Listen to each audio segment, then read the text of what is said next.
बातमी आहे महायुती सरकारच्या काळात सुरू झालेल्या लाडका भाऊ योजनेबाबत। ही योजना आता गुंडाळण्याची हालचाल सरकार दरबारी सुरू आहे।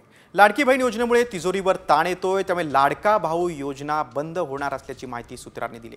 तत्कालीन मुख्यमंत्री एकनाथ शिंदेच्या काळात मुख्यमंत्री युवा कार्य प्रशिक्षण योजना सुरू करण्यात आली होती। यात सरकारकडून 5,000 रुपयांपर्यंत स्टायपेंड 6 ते 36 महिन्यांच्या प्रशिक्षण कालावधीसाठी दिलं जात होतं। मात्र या योजनेकडे खासगी कंपन्या तसंच विद्यार्थ्यांनी देखील पाठ फिरवलेली आहे। योजनेत सहभागी असलेले इंटर्न होते 1,27,339। प्रत्यक्ष स्टायपेंड घेतलेले इंटर्न होते 1,16,950।